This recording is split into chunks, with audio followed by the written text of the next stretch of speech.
चलो हम लोग इस पेपर को डिस्कस करेंगे आज, ठीक है। लिख लो जाए, इसके बाद और जो नहीं है हम लोग वो करेंगे, और बाकी जो इसमें है वो तो सब पता ही है। सबको पता है फॉर्मल पैरामीटर क्या होते हैं। फॉर्मल और एक्चुअल पैरामीटर की डेफिनेशन हमने लिखवा रखी है, याद आया। फिर भी एक बार हम शॉर्ट में बता दे रहे हैं। ऐसा होता है फॉर्मल और एक्चुअल पैरामीटर में, जैसे कि हम लोग दो चीज़ें होती हैं। क्या, अगर जैसे हम लोग ने कहीं पे लिखा obj डॉट गेट, और गेट में हमने लिख दिया मान लो के, ये हम लोग फंक्शन डिफाइन कर रहे हैं कि फंक्शन कॉल कर रहे हैं, बोलो कॉल कर रहे हैं ना। और जहाँ पे फंक्शन कॉल करते हैं वो पैरामीटर हमारा कैसा होता है, actual. Fine, a parameter used in calling statement is known as actual parameter, ठीक है। और कहीं ना कहीं हम लोग एक काम करते हैं, फंक्शन को ये बनाते भी है ना, कहीं ना कहीं हमने ऐसे फंक्शन बनाया होगा, वहाँ पे इंटीजर n कुछ लिख दिया होगा, और उसके बाद उसमें पूरा प्रोग्राम लिखा होगा। ये फंक्शन कॉल कर रहे हैं, और ये फंक्शन हम क्या कर रहे हैं, इसको बोलते हैं डिफाइन करना। ये लिखी है फंक्शन डेफिनेशन। और इस फंक्शन में जो ये पहली लाइन होती है फंक्शन की, इसको बोलते हैं क्या, हाँ, फंक्शन प्रोटोटाइप। और इसी का एक और दूसरा नाम भी है फंक्शन डिक्लेरेशन। फंक्शन डिक्लेरेशन, क्योंकि यहाँ पे हम फंक्शन को डिक्लेयर कर रहे हैं, और फिर नीचे क्या कर रहे हैं, फंक्शन को हम लोग बना रहे हैं ना, यही तो हो रहा है फंक्शन। तो ये लाइन को बोलते हैं फंक्शन डिक्लेरेशन या फंक्शन प्रोटोटाइप। तो the parameter used in calling statement is known as actual parameter. The parameter used in function definition is called what, formal parameter, ठीक। ये फॉर्मल पैरामीटर है और ये एक्चुअल पैरामीटर है, ठीक। चलो ये जो है बात समझ में आ गई सबको। तो ये एक्चुअली ये क्वेश्चन हमने देखा है काफ़ी पेपर्स में पूछा जाता है, फॉर्मल और एक्चुअल। अगर फंक्शन है तो इसको बिल्कुल लर्न कर ही लेना है, समझ में आ गई। दूसरे में आ जाओ, फंक्शन डिक्लेरेशन। ये क्या होता है, the first line of a function is called function. इसको नोट कर लो, ठीक है। वैसे तो लिखा है बट ये फंक्शन प्रोटोटाइप के नाम से लिखा हुआ है, ठीक है। एक हेडिंग डाल लो जा, फंक्शन डिक्लेरेशन और फंक्शन प्रोटोटाइप, हेडिंग के ऊपर डाल लो रिवीजन, ठीक है। ये मसी मेमोरियल का यूनिट फर्स्ट का पेपर है, ठीक। तो हेडिंग है फंक्शन डिक्लेरेशन और फंक्शन प्रोटोटाइप। इसमें लिख लो the first line of a function, the first line of a function is called function declaration. First line of a function is called function declaration. It include क्या क्या इसमें include होता है, कोई बताएगा क्या? हाँ हाँ, और रिटर्न टाइप भी लिख लेना, ठीक है। यहाँ पर it includes return type, it includes return type comma function name and parameter list. Return type, function name and parameter list, ये हमारा फंक्शन डिक्लेरेशन में इतना लिखोगे। एक नंबर का क्वेश्चन था। इसके बाद आ गया methods in Java programming. Methods, तो मेथड्स क्या है ये हम डेफिनेशन लिखवा चुके हैं। Method is a group of statement, ठीक है। ये लिखा है तो इसको रहने देते हैं। Last index of method of string class, कोई बताएगा लास्ट इंडेक्स ऑफ फंक्शन करता क्या है? हाँ, इट, वेरी गुड, बिल्कुल। अब इसको तो हम प्रॉपर लैंग्वेज में बोल दे रहे हैं। इट रिटर्न्स, हमेशा इस फंक्शन में हम लोग ये हमेशा क्या लिखते हैं, return. It returns the last occurrence of given character in parameter. तो ये कॉपी पे लिखा है तो ज़रूरत है नहीं लिखने की, ठीक है। और इसका रिटर्न टाइप कोई बोल दो क्या होता है लास्ट इंडेक्स ऑफ का, इंट, वेरी गुड। और अगर मान लो हमने यहाँ पे दे दिया z, लास्ट इंडेक्स ऑफ में हमने z दे दिया और z था ही नहीं स्ट्रिंग में, तो क्या होगा, -1, वेरी गुड, सब याद है इसमें। अब आ जाओ जा, ये 4 क्वेश्चन करो कॉपी पे, उसके बाद फिर हम डिस्कस करेंगे। हाँ चलो लिख लो मेथड की डेफिनेशन जिसको लिखनी हो। मेथड ऑब्लिक करके लिख लो फंक्शन, कंफ्यूज मत होना, एक ही चीज़ होती है मेथड या फंक्शन। तो लिख लो method is a group of executable statement. Method is a group of executable statement that produce a meaningful output. That produce a meaningful output. और मेथड की वैसे तो कोई प्रॉपर डेफिनेशन नहीं है, बट लिखना आएगा तो ये लिख सकते हैं इतना। अब आ जाओ, ये चारों क्वेश्चन करो, ये चारों क्वेश्चन, ये इंटू 2 लिखा हुआ है, vacation dot length multiplied by 2, और बाकी तो सब समझ में आ रहा होगा।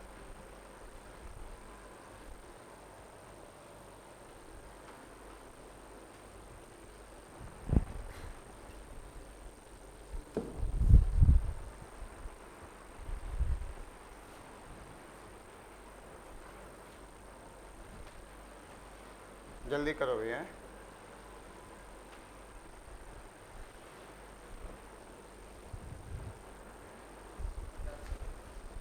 चालू हो गए, चलो वेरी गुड। बाकी लोग भी करो भाई।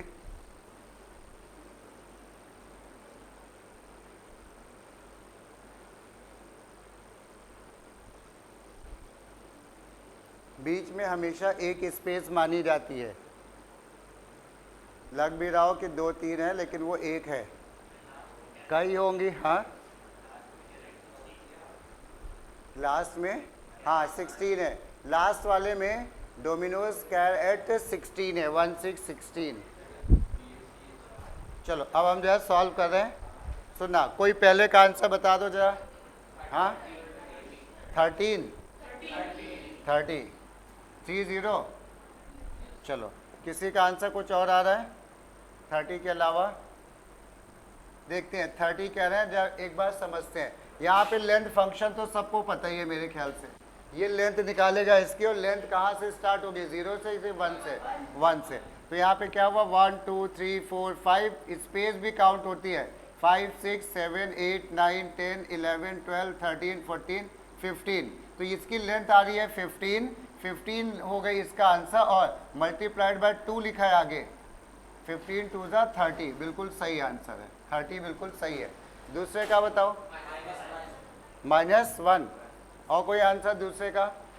-1 कैसे आया इसको समझते हैं। हम कह रहे हैं good manners dot index of n, capital N है, ध्यान रखना, कैपिटल N का इंडेक्स नंबर इसमें ढूंढ है। कैपिटल N आया है क्या? नहीं आया। और जब नहीं आता है इंडेक्स ऑफ और लास्ट इंडेक्स ऑफ में आंसर आता है -1, बिल्कुल सही आंसर है, -1 इज करेक्ट आंसर। थर्ड में क्या आएगा? 21। और कोई बोलो भाई 21 के अलावा? हाँ 22। चलो 21 22। और कोई आंसर? 23। चलो जी अब देखते हैं 3 आंसर आ गए भाई। अब ध्यान से सुनना, इसमें इसका मतलब कंफ्यूजन है। देखो यहाँ पे क्या है, लास्ट इंडेक्स ऑफ ई, आखिरी वाले ई का इंडेक्स नंबर ये बताएगा, ठीक। तो लास्ट वाले ई का मतलब हो गया सबसे लास्ट ई, तो ये आ रहा है ना, ये यही तो सबसे लास्ट ई है, तो इसका इंडेक्स नंबर देखना। और इंडेक्स नंबर काउंट होता है कहाँ से? 0 से कि 1 से? 0 से। 0 1 2 3 4 5 6 7 8 9 10 11 12 13 14 15 16 17 18 19 20 21 एंड 22। तो भाई 22 आंसर सही है। काउंटिंग में शायद मिस्टेक हो रही होगी, ठीक है। काउंटिंग 0 से करनी है तो 21 आ रहा है, 22 आ रहा है। किसी ने शायद 1 से की होगी तो 23 आएगा, ठीक है। चलो और लास्ट वाले का? हाँ MINOS, ठीक है, गलत हो गया भाई। हाँ इसमें कैरेट पूछ रहे हैं ना, कैरेट तो एक ही कैरेक्टर निकालता है ना, 16 इंडेक्स नंबर का कैरेक्टर निकालेगा जो 16 नंबर पे होगा। तो 16 नंबर पे हम लोग को देखते हैं 0 1 2 3 4 5 और ये स्पेस 6 7 8 9 10 11 12 13 14 15 एंड 16, बिल्कुल सही है। आंसर इसका आ जाएगा स्मॉल m, ठीक है। तो ये हम लोग के फंक्शन में। अब इसके बाद एक हम लोग का क्वेश्चन होता है, ये हमेशा आता है, अभी कितने भी पेपर सॉल्व करेंगे देखना ये क्वेश्चन अक्सर मिलेगा, राइटिंग द प्रोटोटाइप। अभी हम इसको एक बार थोड़ा शॉर्ट में बता दें, फिर हम लोग इसको डिस्कस करते हैं, ठीक है। राइटिंग द प्रोटोटाइप, देखो जैसे कि हम लोग का कोई भी क्वेश्चन है, एक क्लास है, क्लास के अंदर हम लोग एक फंक्शन लिखते हैं इंट हेलो इंटीजर v, हमने ऐसे कुछ लिख दिया, और इसके अंदर हमने उसका कोई प्रोग्राम लिख दिया। तो ये जो लाइन होती है, ये लाइन हमारी क्या होती है? इस लाइन को हम लोग क्या बोलते हैं? फंक्शन प्रोटोटाइप, ठीक है, इसको हम बोलते हैं फंक्शन प्रोटोटाइप। तो फंक्शन प्रोटोटाइप में क्या क्या चीज़ आती है? एक हमारा क्या होता है, ये क्या है बोलो? Return type. ये क्या है हमारा? फंक्शन का नाम है। ये क्या है हमारा? Parameter list. पैरामीटर लिस्ट का मतलब हो गया ये हमारा इनपुट है, इस प्रोग्राम का ये इनपुट है, यही तो है ना? तो ठीक है, तो वो क्वेश्चन में क्या कहेंगे कि प्रोटोटाइप लिखो, यानी ये लाइन लिखो, उसके पहले रिटर्न ये कर रहा है, नाम ये है, और ये वैल्यू को एक्सेप्ट कर रहा है, इनपुट कर रहा है, रीड कर रहा है। ठीक है, अब आ जाओ जो हम लोग उस क्वेश्चन पे चलते हैं। उस क्वेश्चन में इसको तुम्हें करना है, ये जो है, ठीक है, इसमें दो फंक्शन क्वेश्चन दिए हुए हैं, इसमें जो इसको ट्राई करो, ये ए है और ये बी है, दो क्वेश्चन है प्रोटोटाइप लिखने के। चलो ट्राई करो इसको तुम लोग, क्वेश्चन पढ़ लेना प्रॉपर। यहाँ पे थोड़ा सा कंफ्यूजन आएगा, एक बार हम समझा दे रहे हैं। Write the function prototype of the function vacation, bracket लगा, यानी ये फंक्शन का नाम हो गया। विच रिसीव मतलब इनपुट, पैरामीटर की बात हो रही है, two parameter, which receive two parameter the type of vacation. Type of vacation में कह रहे हैं कि या तो विंटर होगा या समर होगा, तो ये किस टाइप की वैल्यू हो गई? स्ट्रिंग, ठीक है, स्ट्रिंग होगा। एंड नंबर ऑफ डेज, ये तो इंटीजर ऑब्वियसली होगा। अब लिखो जरा, दोनों के आंसर लिख डालो, एक एक लाइन लिखनी है बस। और फ्रैक्शनल का मतलब होता है डेसिमल की वैल्यू, यानी फ्लोट भी ले सकते हैं और डबल भी ले सकते हैं। फ्रैक्शनल मीन्स ये दो चीजें होती है।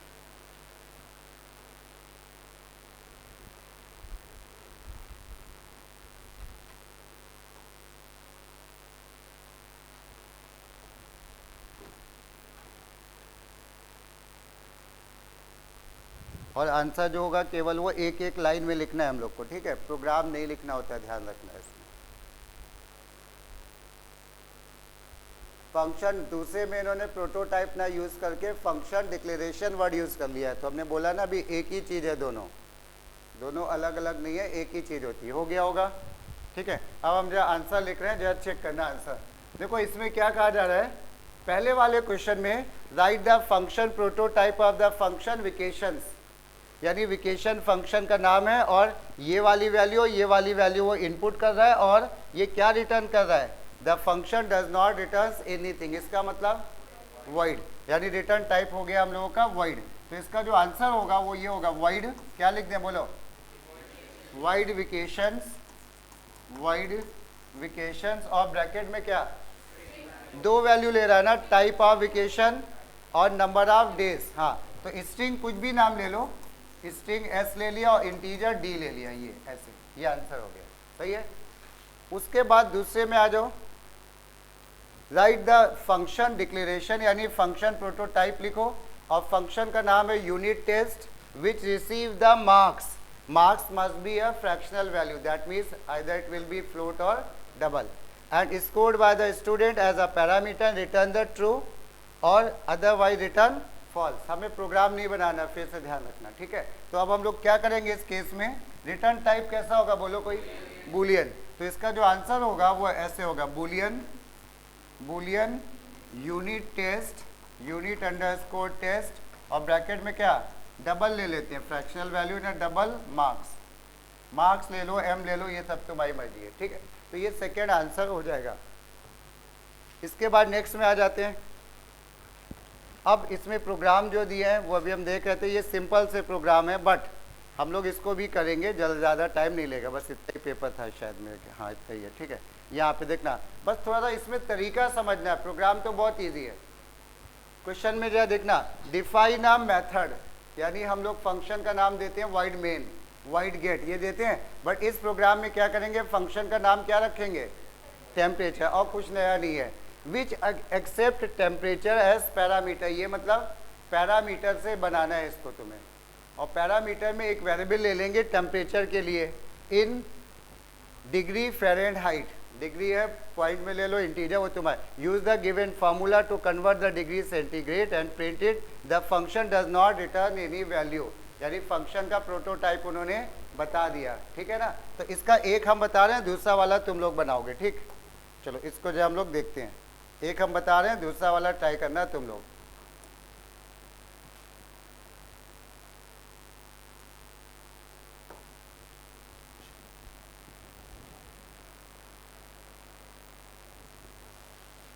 चलो ये क्वेश्चन है यार, ठीक है।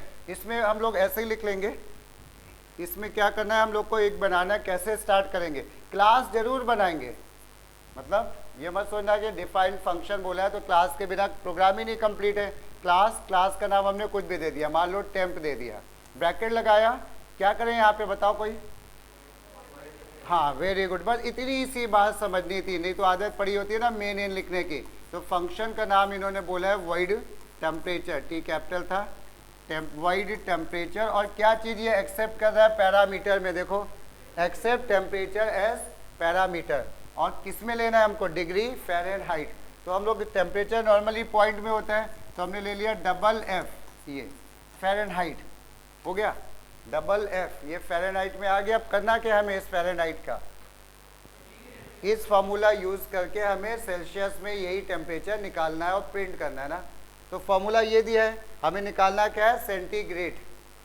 तो सेंटीग्रेड में 5 चला जाएगा ऊपर, तो बन जाएगा क्या 5/9 और ब्रैकेट में वो। और लिखने का तरीका है कैसे भी लिख दो, उससे नहीं मतलब है। तो वेरिएबल हमने लिखा C = क्या 5/9.0। कोई डाउट, ये 5 तो इधर चला जाएगा ना, ठीक है। 5 इसके बाद इंटू ब्रैकेट में क्या बोलेगा कोई, हाँ फ़ारेनहाइट है, फ़ारेनहाइट माइनस, तो फ़ारेनहाइट हमारा F में चल रहा है, F-32।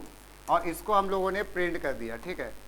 सेंटीग्रेड टेम्परेचर, और मैसेज तुम्हारी मर्जी होती है कुछ भी दो, सेंटीग्रेड = प्लस, और लिख दिया हमने C। और ये हमने वाइड ये बन किया और ये बन किया। वेरिएबल कितने आए एक्स्ट्रा, एक, कौन सा C। तो चाहे तो बगल में डिक्लेयर कर दो या यहाँ पे डिक्लेयर कर दो, ये तुम्हारी मर्जी है, ठीक है। दोनों ही सही है, या यहाँ पे डिक्लेयर कर दो, इससे कोई फर्क नहीं पड़ता। अब जब दूसरा वाला क्वेश्चन में तुम लोग करो, बिल्कुल सेम है, बहुत इजी सा क्वेश्चन है।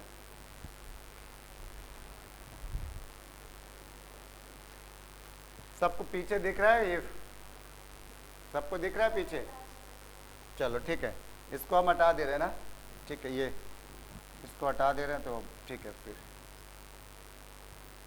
चलो ये क्वेश्चन है हम लोग का दूसरा वाला।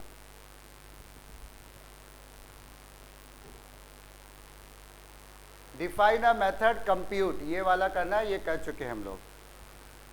बना डालो, गेट खोल दो पीछे से, ठीक है। डिफाइन अ मेथड कंप्यूट पूरा खोल देना, ठीक, बस बस हो गया।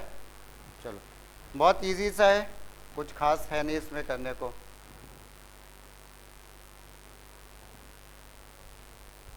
पहला टेस्ट है तो पेपर बहुत वैसा कॉम्प्लिकेटेड होता नहीं है।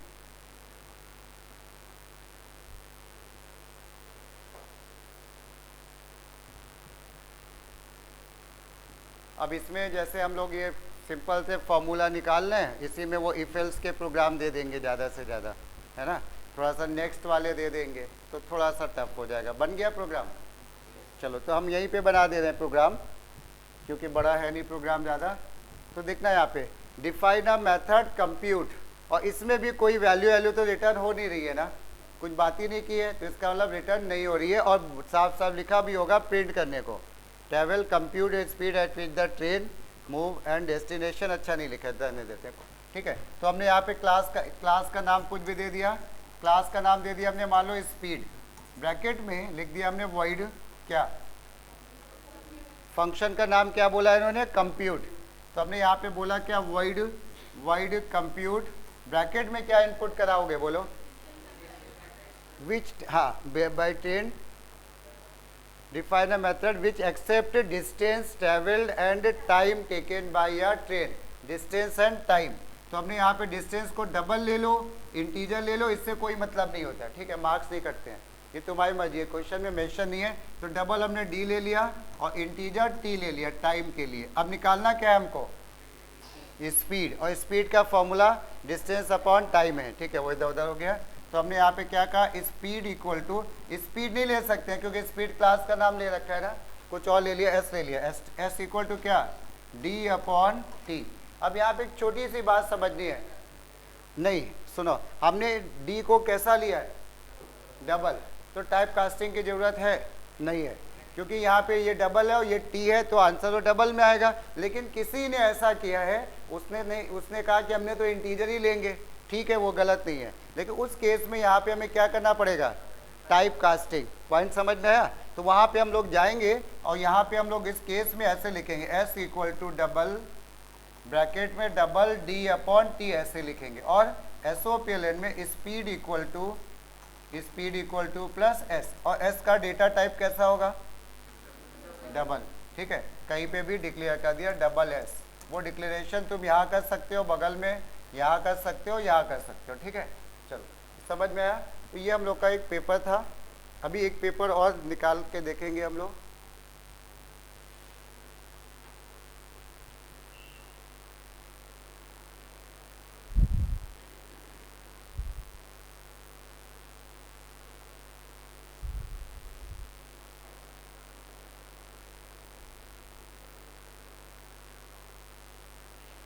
चलो, यहाँ पे हम लोग एक यूपी किराना का भी पेपर पढ़ा है, उसको देखते हैं।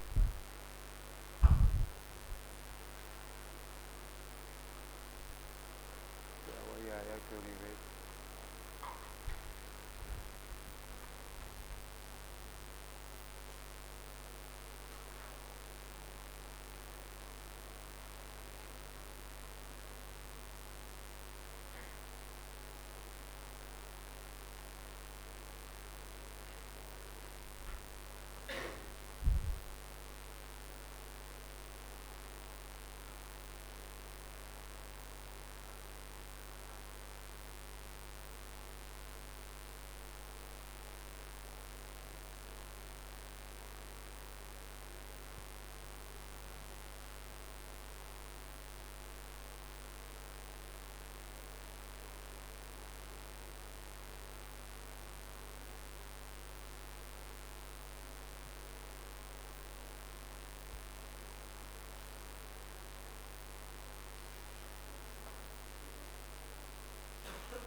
चलो भाई, शायद वो वाईफाई वगैरह नहीं चल रहा है, इसलिए नहीं चल रहा। ठीक है, कोई बात। इसमें जो है हम लोग फिर आगे बढ़ते हैं।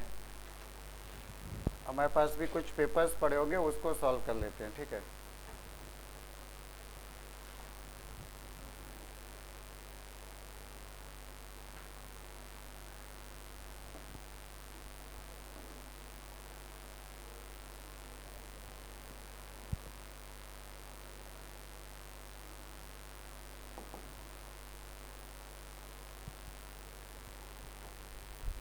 चलो ठीक है, ये क्वेश्चन कुछ सॉल्व करते हैं हम लोग। कुछ क्वेश्चन हम लोग शायद सॉल्व कर चुके थे इसके पहले। ठीक है, यहाँ से नेक्स्ट कोई पेपर होगा, वहाँ से शुरू करते हैं प्रोग्राम से। ये तो प्रोग्राम है, ये कोई और पेपर है क्या? नीचे नहीं है।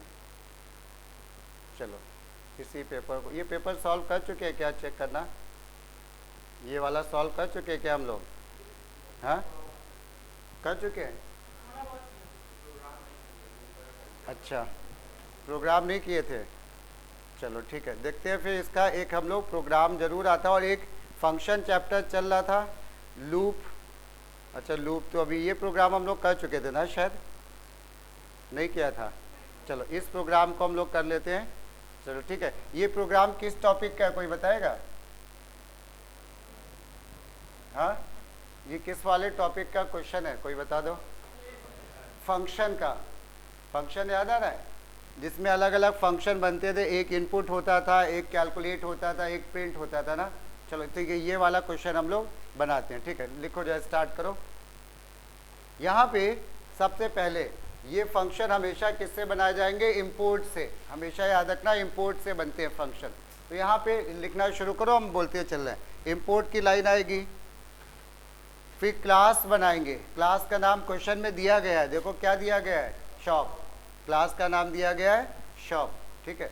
तो यहाँ पे शॉप, क्लास का नाम शॉप कर लिया। अब इसके बाद ये हमारे क्या होते हैं, ये जो हमारे होते हैं ये क्या होते हैं, डेटा मेंबर, मतलब क्या, ग्लोबल वेरिएबल, ठीक है। तो डिक्लेयर करो, ये हमारे सारे ग्लोबल वेरिएबल डिक्लेयर करने होंगे, ये सारे यहाँ तक ये सारे ग्लोबल वेरिएबल डिक्लेयर करने होंगे। लिखना शुरू करो।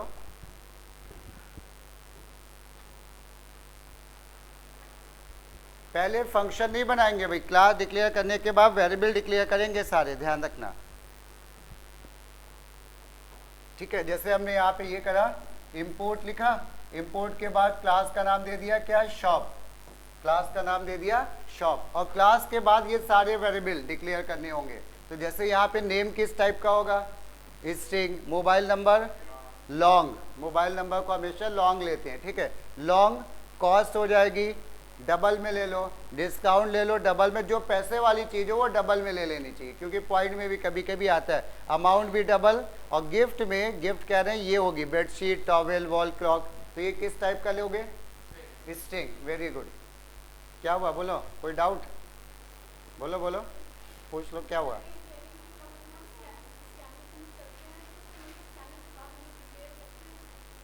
नहीं नहीं भाई, ऐसा नहीं, वो तब करते हैं जब वो नॉर्मल प्रोग्राम बनाते हैं, सीधे सीधे फंक्शन बनाते हैं और फिर प्रोग्राम शुरू करते हैं। बट ये अलग अलग फंक्शन का प्रोग्राम है ना, इसमें क्या करते हैं, ऊपर ग्लोबली सारे वेरिएबल डिक्लेयर करते हैं, ठीक है, और उसके बाद फंक्शन के अंदर काम करते हैं।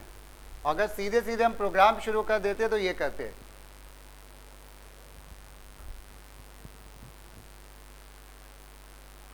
यहाँ पे तुमने वेरिएबल डिक्लेयर कर लिए, स्ट्रिंग, स्ट्रिंग नेम हो गया, और गिफ्ट भी स्ट्रिंग टाइप का, तो हमने एक ही लाइन में डिक्लेयर कर लिया, ये ऐसे, ठीक है। पहले वेरिएबल डिक्लेयर करने होते हैं, फिर कॉस्ट, डिस्काउंट और अमाउंट, ये हमारे डबल टाइप के ले लो, डबल कॉस्ट, डिस्काउंट का वेरिएबल है DIS, और एक वेरिएबल है हमारा अमाउंट, ये ऐसे, सही है।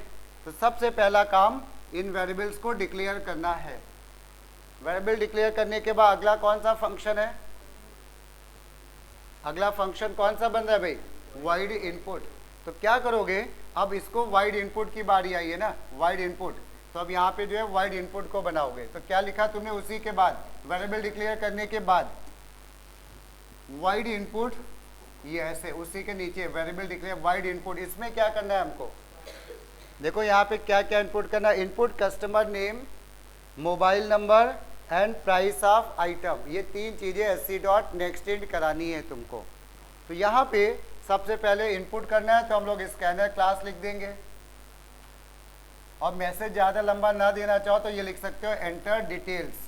डिटेल्स में सब कुछ आ जाता है, एंटर डिटेल मतलब नाम, जो है क्वेश्चन में पूछा है वो सब, और जो है इसको बाद sc.nextInt वगैरह कराओ। इसमें sc.nextInt ये जो भी होता है, एंटर डिटेल्स, और डिटेल्स में हमें इनपुट क्या क्या करना है, सब नहीं करना है। कस्टमर नेम चाहिए, मोबाइल नंबर चाहिए और प्राइस चाहिए। तो हमने क्या कहा, कस्टमर नेम के लिए वेरिएबल है नेम, तो हमने लिख दिया नेम इक्वल टू, क्या लिखोगे बोलो कोई, नेम कैसा होता है, स्ट्रिंग होती है ना, तो क्या लिखेंगे, sc.next लाइन, ये स्ट्रिंग हो गई। उसके बाद हमें चाहिए मोबाइल नंबर। अच्छा, हमने मोबाइल नंबर उसमें शायद नहीं डिक्लेयर किया था। मोबाइल नंबर कौन सा लेना चाहिए, लॉन्ग। जो इंटीजर वेरिएबल है वो 9 डिजिट तक की वैल्यू को एक्सेप्ट करता है, इंटीजर, और मोबाइल नंबर 10 डिजिट्स का होता है, ठीक है, तो इसलिए लॉन्ग। तो यहाँ पे हमने क्या किया, फ़ोन नंबर, मोबाइल नंबर के लिए वेरिएबल है मोबाइल, तो हमने यहाँ पे ऐसे लिखा मोबाइल इक्वल टू sc.next, क्या लॉन्ग टाइप का वेरिएबल है, नेक्स्ट लॉन्ग, ये sc.next लॉन्ग, ये आ गया, ठीक। इसके बाद ये आ गया मोबाइल नंबर, ठीक है। इसके बाद और तीसरी चीज़ क्या चाहिए थी भाई, प्राइस। तो हमने प्राइस के लिए वेरिएबल हमारा किस नाम से है भाई, कॉस्ट, ये ध्यान रखना है। तो हमने लिखा यहाँ पे कॉस्ट, और कॉस्ट हमारा डबल, तो sc.next डबल, ये हमारी कॉस्ट भी आ गई, ठीक है। और ये फंक्शन में इतना ही करना था, ये वाइड इनपुट को हमने यहाँ पे ये कर दिया बंद। देखो पॉइंट समझ में आ रहा है, void input, ये बंद हो गया। अब इसके बाद यहाँ तक तो हो गया होगा ना, समझ में आ रहा है? इसके बाद अगला फंक्शन कौन सा बनाना है हमको? void कैलकुलेट, और इसमें कह रहे हैं to calculate the discount and gift given to the customer based on following criteria. अगर 1000 रुपये से नहीं 10,000 से कम का परचेजिंग कॉस्ट है, अगर जो सामान खरीद रहा है तो उसको 5% तो डिस्काउंट मिल जाएगा, यानी उसकी जो अमाउंट है वो 5% लेस होके आएगी बिल में ना, और साथ में उसको एक वो क्या कहते हैं गिफ्ट भी मिल जाएगा, बेडशीट इस केस में। और नहीं तो कंडीशन दूसरी है, यहाँ से यहाँ तक होगा तो ये मिलेगा डिस्काउंट, और ये ऐसे चल रहा है, ठीक है। तो अभी हम लोग को इसमें प्रिंट कुछ नहीं करना, ध्यान देना। To calculate the discount and gift given the customer based on the this one, कहीं पे बोला है प्रिंटिंग के लिए। प्रिंटिंग के लिए हमारा एक और फंक्शन है वाइट डिस्प्ले, वहाँ पे प्रिंटिंग करेंगे, क्लियर। तो यहाँ पे जा लिखना शुरू करो, स्टार्ट करो। इसमें क्या करोगे, ठीक है, यहाँ पे ऐसे शुरू करेंगे, थोड़ा सा पार्ट हम बता रहे हैं। उसी फंक्शन के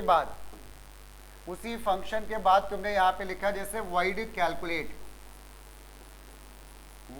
कैलकुलेट। यहाँ पे हमें दो काम करने हैं कंडीशन चेक करके, एक तो डिस्काउंट देना है, दूसरा गिफ्ट का नाम भी स्टोर करना है, प्रिंट नहीं करना है, स्टोर करना है ना। तो पहली कंडीशन क्या लग गई, इफ क्या बोलो, किस पे कंडीशन लग रही है? कॉस्ट पे। इफ कॉस्ट, तो हम एक पार्ट बताएं, if cost less than equal to 10,000, यहाँ पे कॉमा वॉमा मत लगा देना, कॉमा एमो अलाउड नहीं होते। अगर ऐसा हुआ तो दो काम करने हैं हमको, क्या? एक तो डिस्काउंट निकालना है ना, डिस्काउंट निकालना, और दूसरा क्या निकालना है? गिफ्ट। तो हमने क्या किया, यहाँ पे एक वेरिएबल ले लिया डिस्काउंट के लिए है ना वेरिएबल। डिस्काउंट कितना मिल रहा है इस केस में? 5%। किसका 5% बोलो? 5% ऑफ कॉस्ट, ये आ गया। और गिफ्ट इक्वल टू क्या? गिफ्ट नाम का भी एक वेरिएबल है ना, गिफ्ट कैपिटल जी है, ठीक है। तो गिफ्ट इक्वल टू क्या? बेडशीट, डबल कोट्स में हम क्या लिख देंगे? बेडशीट। ये कुछ पॉइंट समझ में। और ये हम लोग कर देंगे बंद। अब यहाँ पे बात है कि भाई डिस्काउंट को माइनस कहाँ पे करेंगे, वो नीचे एक साथ कर देंगे अमाउंट निकालते वक्त, ठीक है। कंप्लीट करो जाए इसको। नहीं, वो जरूरत नहीं है, ऊपर हम लोग कोई इनिशियलाइजेशन करते नहीं, इसमें एक कंस्ट्रक्टर बनना चाहिए था, उन्होंने नहीं दिया है वो, ठीक है, कोई प्रॉब्लम नहीं। जब ऑब्जेक्ट बनाएंगे ना तो अपने आप सबको वो जीरो, सबको डिफॉल्ट कंस्ट्रक्टर बना के काम कर लेगा, ठीक है। चलो इसको कंप्लीट करो, एलसीफ लगाते जाओ, और यहाँ पे डिस्काउंट चेंज हो जाएगा, और डिस्काउंट के साथ साथ गिफ्ट का नाम भी चेंज हो जाएगा क्वेश्चन के अकॉर्डिंग। ये ब्रैकेट लगाने जरूरी है क्योंकि दो काम हो रहे हैं इफ में। फिर हमने यहाँ पे क्या करा, एलसीफ लिख देते हैं हम भी। एलसीफ अब कह रहे हैं कि 10,000 से more than 10,000 and less than 20,000। तो अब हमने यहाँ पे ऐसे लिख दिया कॉस्ट, और चाहे तो ग्रेटर देन 10,000 लिखना ऑप्शनल है, सीधे सीधे लेस देन 20,000 लिख दो, सही है वो भी। तो हमने इसी के बाद क्या लिखा, एल्स और इफ में स्पेस होगी बीच में, cost greater than 10,000 and cost less than equal to 20,000। ये अगर ऐसा हो गया तो उस केस में फिर से हमें डिस्काउंट मिला और फिर से हमको गिफ्ट मिला। ऐसे डिस्काउंट लिख दिया तुमने जो भी है, और गिफ्ट का नाम लिख दिया डबल कोट्स में। ये ऐसे एलसीफ चलता रहेगा, और लास्ट में एल्स भी लगा सकते हो मोर देन 35,000 में। 35,000 के ऊपर कितना भी अमाउंट हो 20% डिस्काउंट और रिस्ट वॉच ही मिलेगी, फिर गिफ्ट नहीं चेंज होगा, वो हमारा आ जाएगा एल्स में। और इफ के बाद बार बार हम बोल रहे हैं ब्रैकेट लगाना।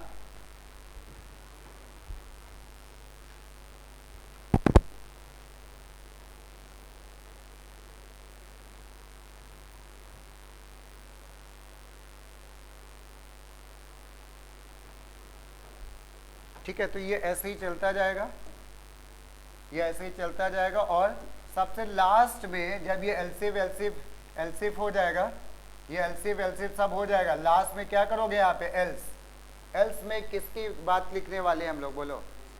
ये वाला, ये एल्स में क्या आ जाएगा 35,000 के ऊपर। उस केस में डिस्काउंट हमारा कितना, वेरिएबल के नाम मत चेंज करना, डिस रहेगा, क्योंकि क्वेश्चन में डिस्काउंट कितना बन रहा है 20%। 20% ऑफ कॉस्ट। और जो गिफ्ट हो गया, गिफ्ट इस केस में हो गया क्या, रिस्ट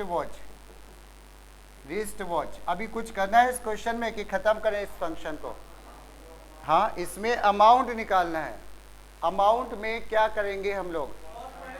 हाँ, कॉस्ट देनी थी, डिस्काउंट हमें लेस हो जाएगा तो वो अमाउंट नया बन जाएगा ना, फाइनल अमाउंट। तो अमाउंट के लिए एक वेरिएबल दिया गया है अमाउंट।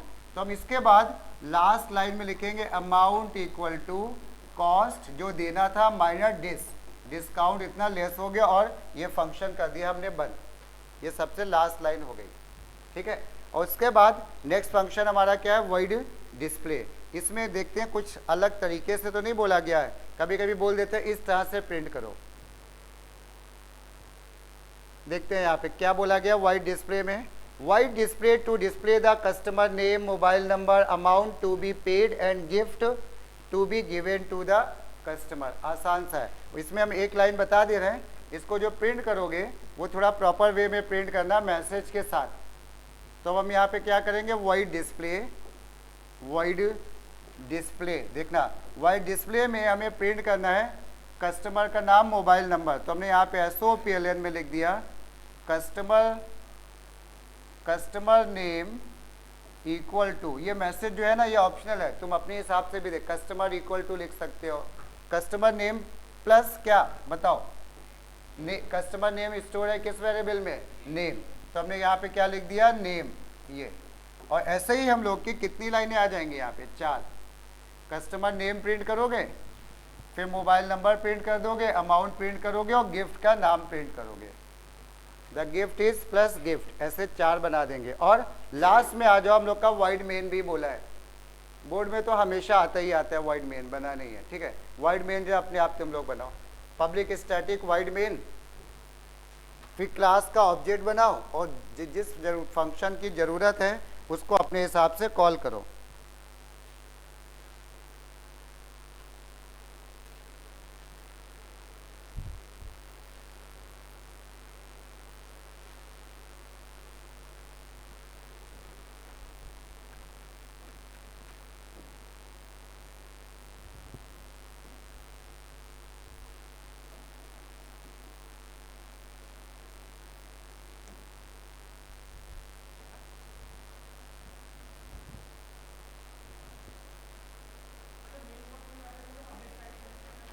हाँ लिखो, पब्लिक स्टैटिक लिख दो, हमेशा लिखा करो, आदत बना लो, पब्लिक स्टैटिक लिखना ही लिखना है, ठीक है, उसमें कोई कंफ्यूजन ना रखो। इसके बाद अब जब हम लोग शुरू कर रहे हैं, देखना है यहाँ पे हमने लिखा है इसका मेन लिख रहे हैं, पब्लिक स्टैटिक वाइड मेन।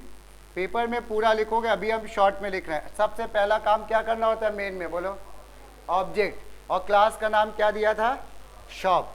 तो क्या लिखोगे यहाँ पे ऑब्जेक्ट बनाने में, क्लास का नाम शॉप, कोई भी एक ऑब्जेक्ट का नाम OBJ ले लें, इक्वल टू न्यू शॉप। अच्छा, ये ऑब्जेक्ट बनाते ही क्या चीज़ कॉल हो गई, कंस्ट्रक्टर। नहीं बनाया तो कंपाइलर ने अपने आप एक कंस्ट्रक्टर बना लिया और उसमें डिफ़ॉल्ट वैल्यू दे दी। गिफ्ट वाले वेरिएबल में डिफ़ॉल्ट वैल्यू क्या दी होगी, कोई बताओ। गिफ्ट हमारा किस टाइप का डेटा टाइप था, स्ट्रिंग, और स्ट्रिंग को डिफ़ॉल्ट वैल्यू क्या मिलती है, नल मतलब जस्ट लाइक अ ब्लैंक होता है, ठीक है, नल। तो ठीक है, वो हमें नहीं मतलब है उससे। खैर, मेन में अब आ जाओ, किस फंक्शन को पहले कॉल करोगे। इसमें फंक्शन है ये ना, कंस्ट्रक्टर अगर बना होता तो वो तो ऑब्जेक्ट बनाने में कॉल हो जाता। अब इसके बाद आ गया वॉइड इनपुट, तो हम क्या लिख दें, कैसे कॉल करते हैं, OBJ डॉट इनपुट, ये OBJ डॉट इनपुट। उसके बाद कौन सा फंक्शन है, कैलकुलेट। तो क्या लिखोगे, OBJ डॉट कैलकुलेट। ध्यान रखना यहाँ पे वॉइड कैलकुलेट मत लिख देना, रिटर्न टाइप नहीं लिखा जाता है, खाली फंक्शन का नाम। और लास्ट फंक्शन आ गया OBJ डॉट क्या, डिस्प्ले, OBJ डॉट डिस्प्ले। और ये वाइड मेन बंद किया और ये बंद किया क्लास। बस बोर्ड में भी इससे ज़्यादा टफ क्वेश्चन होते हैं, नॉर्मली ऐसे ही क्वेश्चन तुम्हें मिलेंगे पेपर में भी। बस कभी कभी अगर इसको टफ करना हो तो यहाँ पे क्या होगा, ये वॉइड कैलकुलेट है ना, यहाँ पे कोई लूप का क्वेश्चन दे देंगे, जैसे कह देंगे यहाँ पे इस सीरीज का सम निकालो। समझ में आ रहा है, तो बस ये सबसे टफ क्वेश्चन हो गया, उसके ऊपर कुछ नहीं है टफ, फंक्शन में तो कुछ नहीं है, ठीक है। चलो इतनी ही रख लो अभी, ठीक है।